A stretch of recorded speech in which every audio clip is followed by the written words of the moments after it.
Our next speaker is Dr. Andreas Konrad. He is the Managing Director of McCarty since 2001.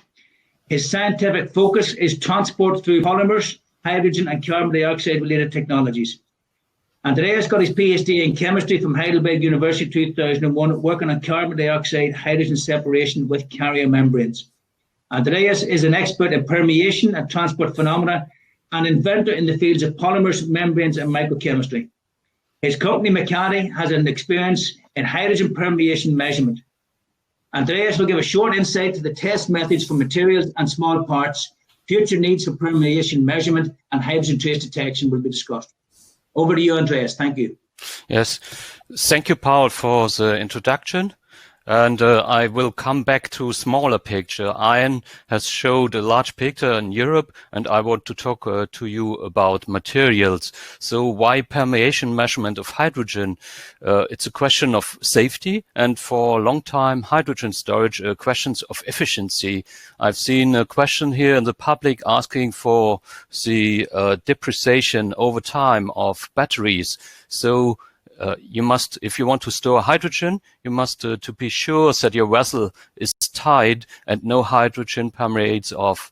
If you use plastic materials, all are permeable for hydrogen, which is very mobile and very small, as you know. Some well-known and useful materials which have good barrier properties to contain polar substances like PTFE or polyethylene show a poor retention of hydrogen. So you need to know a bit more about the materials and about hydrogen permeation properties. To introduce McCarty, McCarty is a small company focused on permeation testing of polymer materials and small parts. We are no big company, but we are a technical leader as a niche player.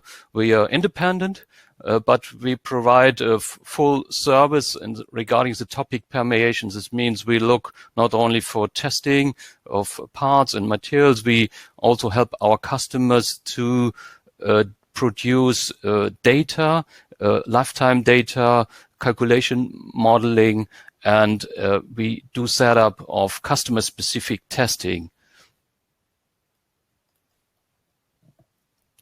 We have a history connected with hydrogen permeation. The history of gas permeation testing started about 25 years ago. I was still a chemistry student. During my PhD work at Karlsruhe Institute of Technology, I developed a membrane test cell to separate hydrogen and carbon dioxide at 100 bar. This is a technology background of McCarty, and the background of this work was the recovery of hydrogen stored as formic acid. Formic acid is divided in carbon dioxide and hydrogen, and afterwards it has to be separated to go in use. In 2001, McCarty, the name comes from membranes and carbon dioxide, was founded. We start with the idea to develop and produce a carbon dioxide separation technology, but customer needs drive us more in the direction of a research and development service company. A big step again was improving the hydrogen permeation testing using a transistor trace sensor for hydrogen. I learned it in Sweden.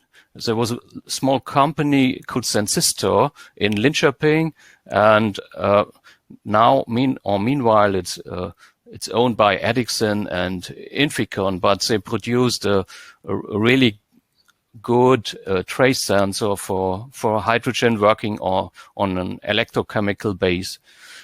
Further improvements had been 2009, where we established measurement of hydrogen under elongation. We united a tensile test machine with a permeation tester. Meanwhile, in 2020, we have performed more than 10,000 tests for materials for hydrogen permeation at different temperatures and different pressures, and have established something like a standard procedure for testing. This means we look for quality and standardization. And how does this look like? Testing in principle, we have a test cell consisting of two half cells, which are separate by the test sample. One upstream cell is filled with hydrogen, and the downstream side is swapped with a gas. The volume flow and the concentration of the hydrogen gas is measured. Based on the area of the test sample, the material-specific permeation rate can be calculated. Typical measurement ranges for the sensors are 0.5 till 100 parts per million of hydrogen. We use electrochemical detectors in most cases, so we need oxygen in the gas stream, so the detector works reacting the hydrogen with oxygen. And next slide shows a picture of a test cell.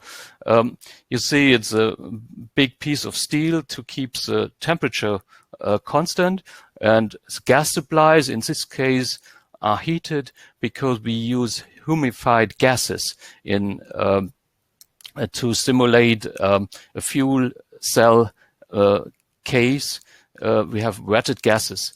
The typical test specimen has diameter of around 90 millimeters. We can use flat samples from some micrometer thickness up to some centimeters for testing. Accurate temperature control of the sample is important due to the high dependency of permeation from temperature. I show you now even more complex setup. We have here a test sample which is tested under uniaxial stress, which is a situation which comes in application as storage of hydrogen in hydrogen vessels. So if the vessels are pressurized, they enlarge a little bit and they stress the material. So to test the samples here under elongation, we mount the samples over the bottom side of the permeation test cell. We stretch them, measure the stretch, close and seal the test cell, and start permeation testing. This thing can even more complex. Next slide show testing at minus 80 degrees Celsius. If you have a barrel which is filled with hydrogen at low temperature, temperature even decrease again, and there's a risk that there's a failure through cracks if you go below the glass transition point of polymers.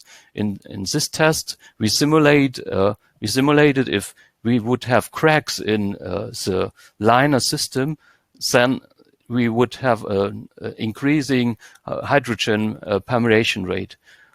So this test is quite close to application and prevents to do this test with large vessels. And I will show you some results of testing under elongation, which shows you the impact and knowledge you can find with such test. If you look on the green circles in the picture, you can see the behavior of aluminium. Please keep in mind the permeation is logarithmic scale. So even a small elongation of aluminium makes it microporous and induces cracks. So you get a large increase of permeation at elongation of aluminium. Same is true for coated materials or some coated materials. If you have anorganic coating and you elongate this sample, you also get cracks and hydrogen is passing through. So with this test, you can define for your engineering the limits for elongation for coated materials. Simplified spoken, the less permeable a barrier is, the more crystalline it is, but less flexible. So you have to do to find something like an optimum. To overcome this problem, multilayers can be used which contain flexible materials which covers defects of barrier layers, which you see in the picture. We have there an aluminium coated with a polymer which has quite up to 10% elongation, quite constant low permeation rate. We don't have only the possibility to test flat samples. Next slide, I will show you a test chamber for testing of small parts up to diameter 50 millimeter and 500 millimeter lengths. The temperature control is done with an external silicone oil supply. Due to safety reasons, we don't use electric heating connected with hydrogen testing. But the test principle is the same as for flat samples. We have a pressurized part, and we have outside a closed volume where we collect hydrogen, or which we sweep or take samples and analyze the amount of hydrogen. So hydrogen is, let me say, our daily business, but there still needs for improvement.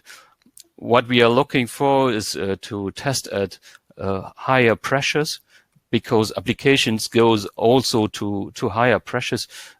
Higher pressures means 100 megapascal and more. Normally we test materials at quite low pressures to get the material constant, because at higher pressures you get side effects. You have to divide like cracks or mechanical stress. And so normally it's better to test parts at high pressure and materials at low pressures. Other improvements we want or we are looking for is in air we have 0.5 ppm of hydrogen always, so materials becomes better and the detection limits for permeation becomes lower. We need to work with, and so we need equipment which is very tight. We have internal development for local leakage equipment, but we also need more sensitive sensors in the future. We are looking for such sensors. And last not least, we try to improve and try to compare our results with other laboratories to become a better quality and standardization. So I want to show you some references you can find on our website, further information regarding permeation testing, which is only part published. Newer things most done under contract and not public, but for first insight of the methods, please visit these references and feel free to contact me by email or by LinkedIn. So thanks a lot first, and I'm open for discussion. Andreas, vielen Dank. Thank you very much indeed for your presentation, and we'll take a few questions. But before we do that, it's wonderful too how life moves on, how the world changes. As Andreas there was talking about the logarithmic scale for some of the findings, I found myself going back to the mid-1970s to applied mathematics and the Abbey Christian Brothers in Uri, when you used to have to look up log tables. Everything was done in the book. There was no such thing as calculators or computers. So the logarithmic scale was done longhand, whereas today it can be done shorthand. A question in from our good friend, Dr. Bodo Gross, who leads the solar hydrogen work package in GenCom for you, Andreas, is up to what pressure can the permeation of hydrogen be measured and detected at Makati? Our standard test equipment, we have different step, is 10 bar for materials, normal. And there we have quite low influence regarding material properties. We can test up to 100 bar. There we have a compression of elastomers, and for higher tests, we need customer help to set up. In principle, our testing can be performed even at higher test pressures, but there depends from sample size. We are limited to small samples, but with the right investment, we can even test 100 megapascal or higher. But the thing is that the permeation is reduced at high pressure, and you need materials or samples which are able to withstand such a high pressure difference without change. So you need to discuss it per material. Not you cannot tell it at the end of the day globally. Thank you. And a question from Marcus Glover: have you tested hydrogen at Cairo temperatures? Yes, we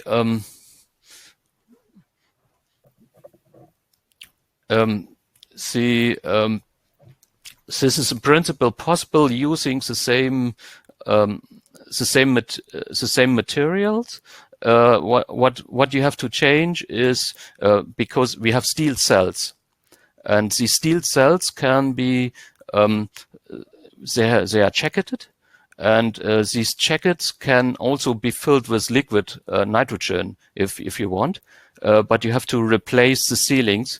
You need to use a metal type sealing. This is possible in principle. From our testing history, we have done it at -80 because in application it's still important. And at cryogenic temperatures, you have a very low permeation rate. So the rate itself will be, let me say, below detection limit. So maybe if you want to analyze something regarding stress, it makes sense to separate the experiment. This means the storage in liquid nitrogen and the permeation testing afterwards to see whether the sample or the part has become cracks at the end of the day. But in principle, permeation decrease at low temperature, it halves every 10 Kelvin going down, and so you can estimate it as it's very low at cryogenic temperatures.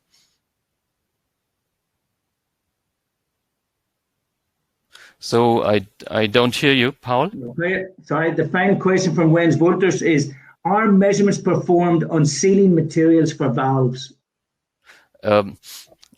Yes, we can do. The sealing materials for valves, there are elastomer parts, and there are also thermoplastic or duroplastic parts, or even glues. We can test as flat samples, as material samples, but we can also test a complete valve if it has small scale. For large scale equipment, we can help you too, but we can connect you to people which do large scale testing. Andreas, that's excellent. Thank you very much indeed. We'll move on now to our next speaker. Yes, thanks a lot.